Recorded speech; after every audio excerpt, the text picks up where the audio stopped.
Singer-songwriter Elvis Costello said in an interview with Cream magazine in 1981, "You have 20 years to write your first album, and you have 6 months to write your second one." Is it presumptuous? I feel the same way about YouTube videos. I wrote the script for the first PT video about 2 years ago, but didn't have the means to actually make it until like 2 months ago. I spent that whole time daydreaming, tinkering in my imagined Premiere Pro timeline about what transitions to use, what fonts would work best aesthetically, what memes would be the funniest. I finally got my tools and worked every day thereafter, trying to make this dumb idea in my head a reality. Now it's done, and I've got 10 subscribers waiting for the next needlessly analytical and neurotic dissection of PT. I'm going to do my best. Part 2 is a big one. We're going to go through the actual gameplay. If you know what you're doing, you could beat this teaser in about 15 minutes, but it will take much longer than that to explain why. PT is quite the literary experience. Maybe that's why I'm drawn to it. I feel like every aspect of it, from the random flashlight colors to the way the radio pronounces 911, could be theorized upon until the end of time. There are so many questions and so few answers. I revel in the ambiguity, but others find it irritating. This video will mostly go over unequivocal facts about the proceedings of the game, but we will touch on some other more opaque aspects as well. Welcome to Part 2.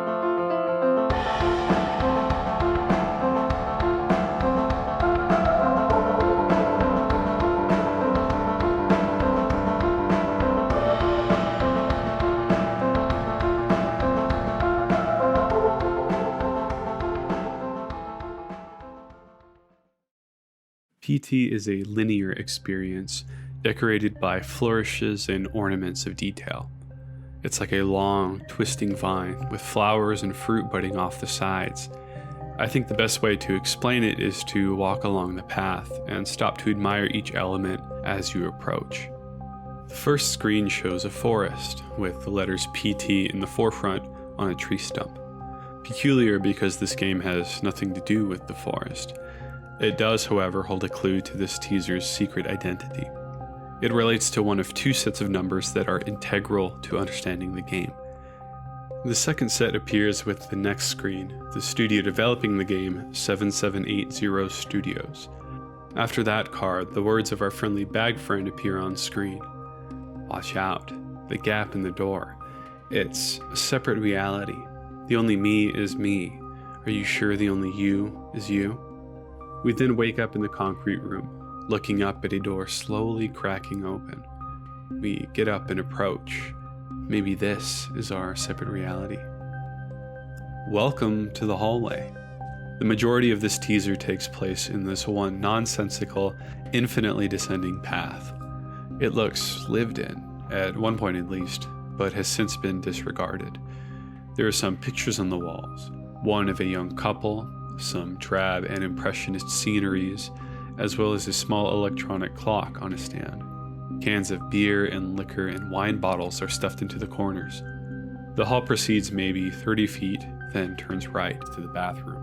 There is a door farther down on the left, but this one cannot be opened, probably because it looks like it leads outside, and we are trapped, my friend. Across from this second door is a large built-in dresser, messy with papers, a radio, and a picture of the couple we've seen earlier. Further down the hallway is another door, which leads you down a few wooden stairs to the final door, this one more of a portal. Walking through leads you back to the beginning of the hallway. That's why we call them loops. You're really just walking in circles. We are not in the real world. Wherever we are, the rules we are accustomed to no longer apply, and there is no escape. There is nowhere else to go. As our helpful bag will later state, I could do nothing but walk. So, we have our mission, escape from the hallway. But in order to do so, we are going to need to play along with some of the other residents of the house. For this first loop, all you need to do is walk all the way through and push open that third door. The next few loops technically have solutions, but how you solve them is not totally important. Most people stumble through them without realizing what they're doing. For one, you walk to the now closed door at the end of the hall, retrace your steps to this photo, which is now on the ground, and the door will open. Another loop requires you to peep into the bathroom door. As you look in, Lisa rudely slams it in your face. You are then free to proceed to the next loop. Whether or not you are intimately familiar with the medium, you would notice at this point that this is not like most video games. You have no weapon. You have no special power. You don't actually interact with the world. The only tool you have is observation. The next loop is a favorite of mine. You walk through the first stretch of hallway, same as it ever was, but when you turn right, you are met by a gaunt, ghastly silhouette. The shape of a woman, but towering, sinister, and in a perverse contrapposto. She gasps and cries, both revolting and enticing. Maybe a cry for help. As you approach, if you are brave enough to approach, the spotlight on her disappears. When you creep into the shade, the light re-engages, but Lisa has vanished. Ugh. Someone is playing games with us. Whether this is Lisa or Jay, I don't care. I'd like to get the hell out of here as fast as possible. Alright, next loop. Are you in rhythm yet? The first part of the hallway looks the same, but as we get to the second half, most of the lights have been put out. Lighting is integral to this game. It changes many, many times, and that change does a few things. First, it's cinematic. Changing which hallway lights turn off and on affects the mood in a psychic way. Second, sometimes it telegraphs to the player what to do. As we search for our next hint, the bathroom door eases open, and we can see a flashlight blinking inside. You can walk over it to pick it up. Finally, some comfort, some familiar. And we're locked in the bathroom. So this is maybe a puzzle, as in this is maybe a problem that requires a solution which must be found by the player. But if it is, there isn't much consensus on what that solution is. Here's what we know happens. The door slams shut and a haunting begins. A haunting is a period of unsettling audio phenomena. It will be used a few times in the game, especially towards the end. In this particular instance, the sink fetus also starts crying. Lisa begins to pull and twist the doorknob of the bathroom, but for some reason she is unable to get in. Some theorize that there is some benevolent spiritual force present in the bathroom, although it's unclear where it comes from. This is actually a super interesting theory I know I'll get into at some point. After this haunting concludes, the player either looks into the cloudy bathroom mirror or gazes at the handle until the door pops open. This one really just takes time. You sort of just hang out there until Lisa leaves you alone. While we're here, let's talk about this fetus. I'm sure you've been wondering. In the sink of this bathroom is a morose, misshapen, underdeveloped baby. But it's more than just underdeveloped. Its head is cartoonishly elongated. Its chest is so thin you can see its lungs contract, see its heart beat. It's a feeble and miserable looking creature. A creepypasta writer would say it has cursed flesh or something. We assume this was the child that was inside Lisa's womb when she and the child were murdered. This also could be Jay. I'd say Jay is either this baby or the son in the radio story, the first victim. Your next question is probably, can I buy this thing on Etsy? Yes, you can. Free shipping, in fact. You might also be wondering, why do I have to look at this disgusting thing? This teaser is constantly trying to remind the player of something, some caustic memory, and I believe this is a strong link PT has to its mother series, Silent Hill. There are some really great games under the Silent Hill IP, but the one most people care about is Silent Hill 2. I'm going to get into all of this later in the series, but if I had to give a super abbreviated, avocado to my head summary of Silent Hill 2's main theme and vision, I'd say it's about someone who tries to bury a memory, attempting to completely erase it from their mind, but the guilt and remorse associated with it is too strong, and it thrusts its way back in, forcing them to reconcile. PT follows the same basic path as well, to a certain extent. It is about uncovering an untreated wound, sustaining itself on guilt, regret, and revenge. We don't know how to heal this hurt or what we even have to do with it, but learning about it is key to escape. This fetus has something to do with why Lisa is a ghost. and why she seems to want to scare the ever-living shit out of you. Later in the game, the fetus is used in a more active sense, but now it is simply here to remind us that we are in a world without restraint, and wild dogs could be sicked on us at any moment. The next trip feels just like our first loop. We walk through the first half of the hallway and hear the radio playing that news report about the familicide. It's not exactly the same, however.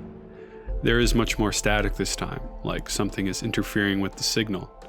The broadcast is interrupted several times, but seemingly by the same voice. He says, "You can't trust the tap water. Don't touch that dial now, we're just getting started," and repeats the numbers 204863. Probably the same set of numbers that neighbors could hear the husband chanting several days before the murders. As the strange transmission continues, the voice demands, "Look behind you." I said, "Look behind you." He addresses us directly, another possible indicator that Jay has some control over this home. If you do indeed look behind you, the chances of getting killed by Lisa are high, but it's not automatic, creating unpredictability on subsequent playthroughs. The key to this loop is right next to the radio. On the same dresser is a marriage photo of the couple we see in the hallway. "Gouge it out" is written on it. If you press X, then you punch a hole in the woman's right eye, and the second door opens. This is proof enough for me that the woman in the photographs is the ghost. This is also the only time in the game that we see the name Lisa. Written above the last door is a solemn confession. "Forgive me, Lisa. There is a monster inside of me." Quick aside about this eye gouging business. There are a few different theories about what this means. Kojima has used characters with one eye, or ones that wear an eye patch, in the Metal Gear series before. Generally, this is used to convey a change in perspective. You could say it's being used similarly here, but I think the husband would be the one with an altered perspective, not the wife. He did think he had a monster inside of him, and we later learn he apparently developed a drinking problem and was suspicious that his wife was having an affair. I think this is more likely a reference to a passage in the Bible, Matthew 27-30. "You have heard that it was said, 'You shall not commit adultery.' But I tell you that anyone who looks at a woman lustfully has already committed adultery with her in his heart. If your right eye causes you to stumble, gouge it out and throw it away. It is better for you to lose one part of your body than for your whole body to be thrown into hell."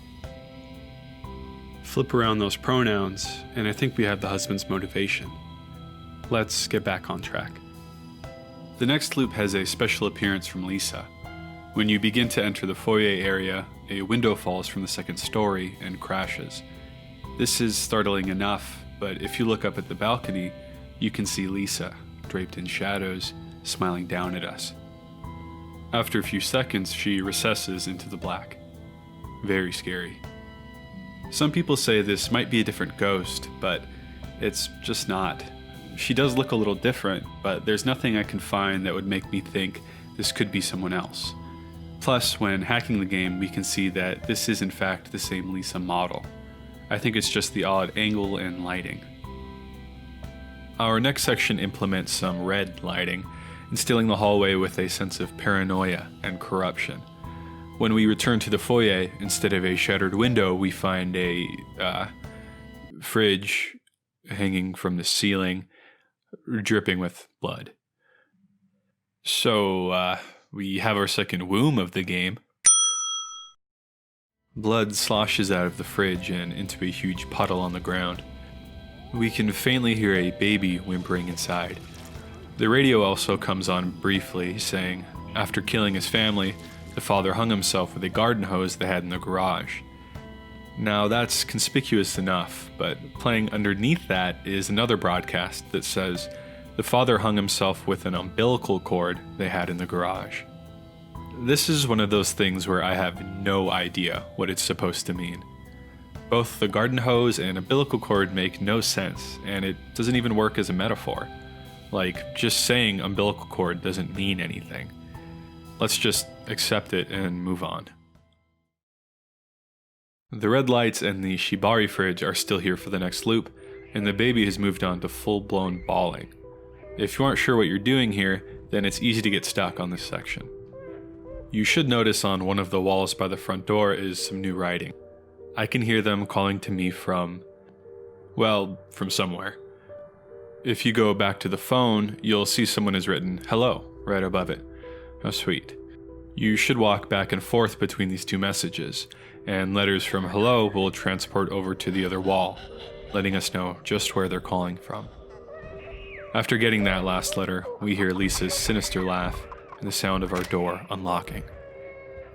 This one is simple, maybe not as nuanced, but it continues to inform us on the psyche of these killers. This makes me wonder, is this voice from hell a voice in someone's head, or is it literally calling people on the phone? We've already gone over this next part. This is the Swedish radio, which invites us to become one of them, whatever that means. So what's the deal with this?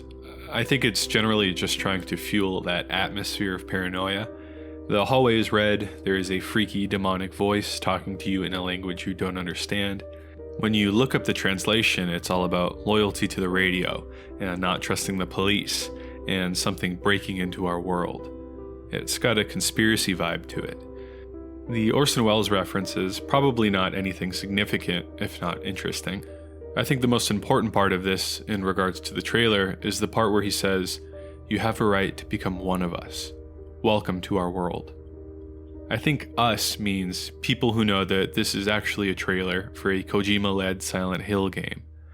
Becoming one of us means moving from ignorance into enlightenment. This is one of my favorite parts of this video game. Not the Swedish radio, but that I don't know what it means. There are so many strange and loaded parts here. For some, it's easy to figure out what they mean. For others, it seems almost impossible. Humans are constantly searching for meaning, even when no meaning exists. We can fight this urge, but it's so hard to ignore when there are plenty of other things in this teaser that are full of significance. It creates this tension that is simultaneously unbearable and nourishing. There is no puzzle here, so let's move on. The last few loops have used some red lights, but this next one is what I was previously calling the red hallway. This one is much more contrived. The red color is seemingly coming from nowhere. All the pictures on the walls have been replaced with eyeballs. It goes on forever, with the two long portions of the hallway doubling over on themselves. Your vision is blurred and laggy, and you move much faster. This seems to be recreating the murderous husband's rampage, pacing around his house in an insane, drunken rage. The eyeballs bouncing around in their picture frames are both a reference to the husband's mistrust and a hint as how to progress. On one of the walls is a peephole to the bathroom. Once you stop and zoom in on it, you are forced to listen to a truly grisly scene.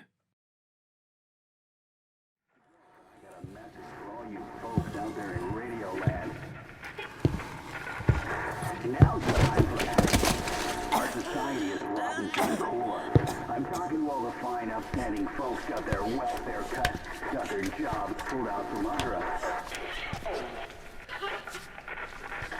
You know what to do. Now's the time. Do it.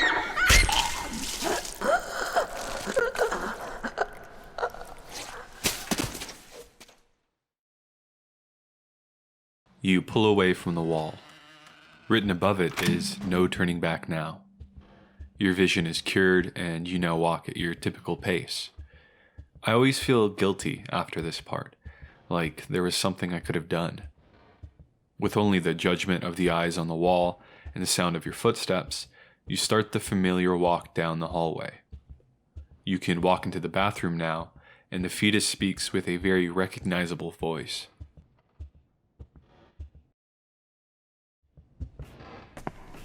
You got fired, so you drowned your sorrows in booze. She had to get a part-time job working a grocery store cash register. Only reason she could earn a wage at all is the manager liked how she looked in a skirt. You remember, right? Exactly 10 months back.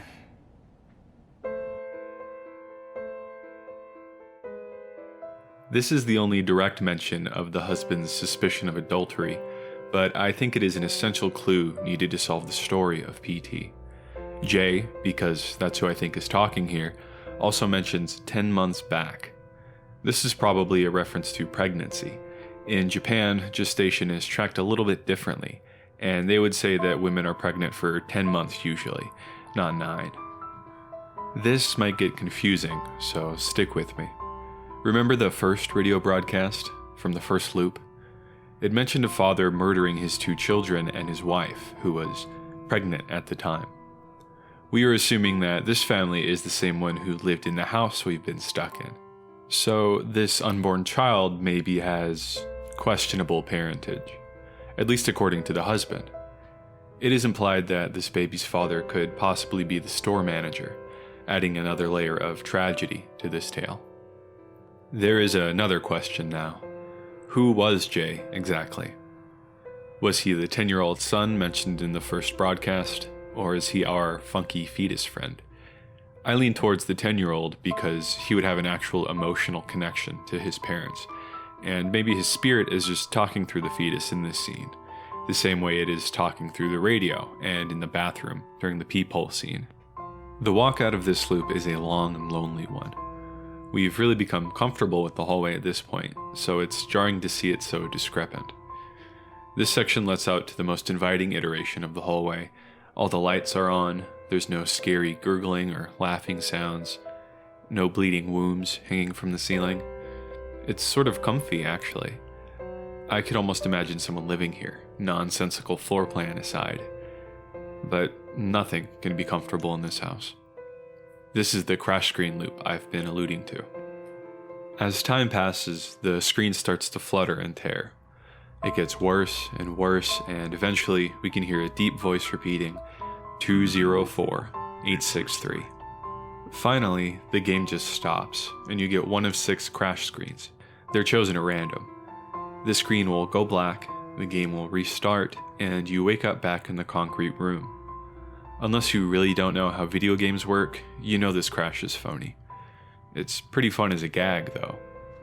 Our very good friend, the Bloody Bag, is now in the room.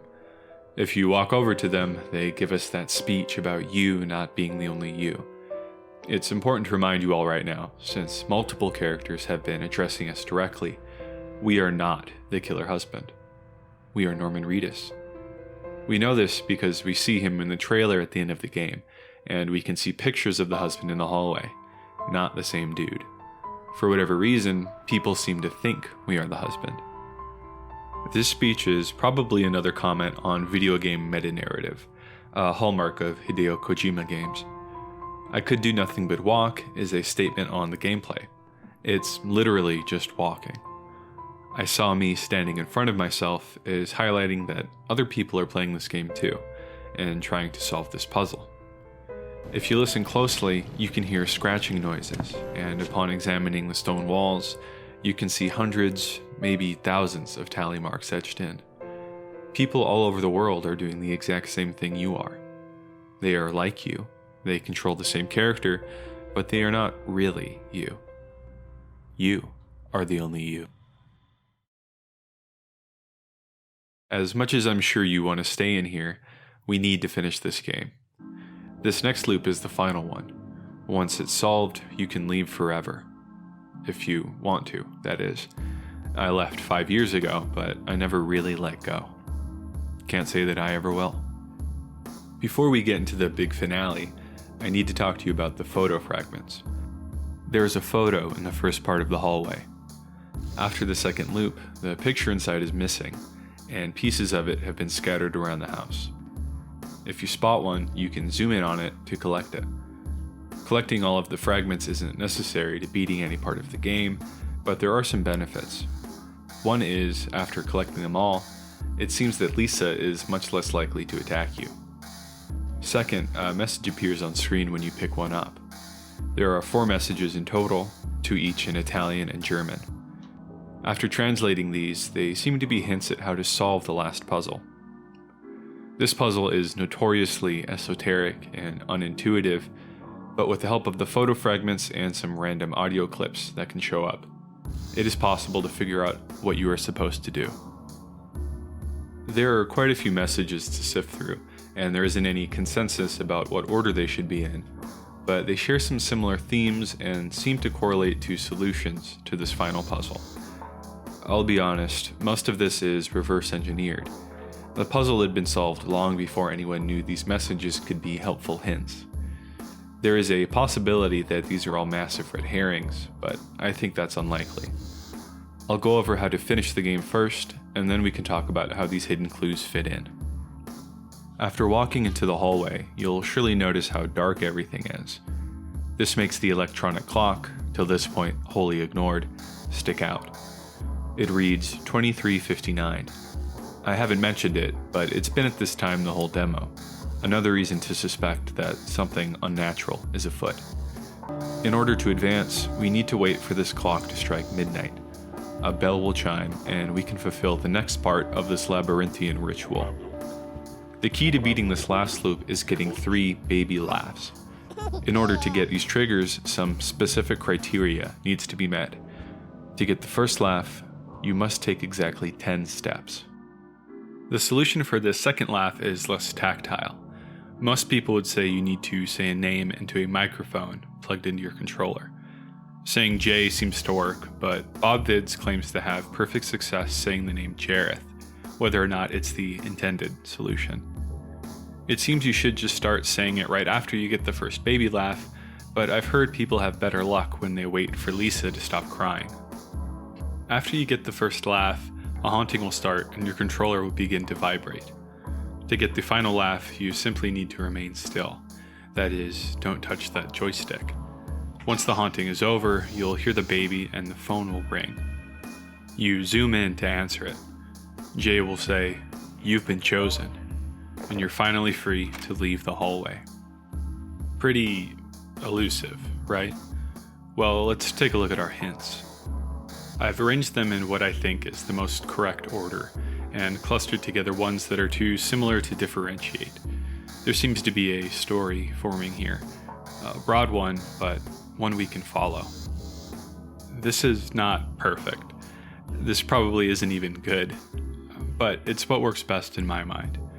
There are a few things that I don't think quite fit in. While compiling these, I started to think maybe these messages didn't actually mean anything. But if we zoom in on the picture frame, we get all the confirmation we need. My voice, can you hear it? This sign, can you read it? I'll wait forever if you just come to me. We hear a voice, we read signs, and it seems like you can walk circles in this hallway forever. It is waiting to be solved. So we know how to solve it, and we know the clues are in the game, but we don't really know why the solution is the way it is. Why 10 steps? Why does it have to be midnight? Maybe it doesn't mean anything. Not everything has to be a symbol, I guess. Life is meaningless. Why can't there be meaningless things in art? Who am I kidding? I know that's true, but I won't ever actually let myself believe it. The scavenger hunt is just too much fun. We did it, gamers. We won.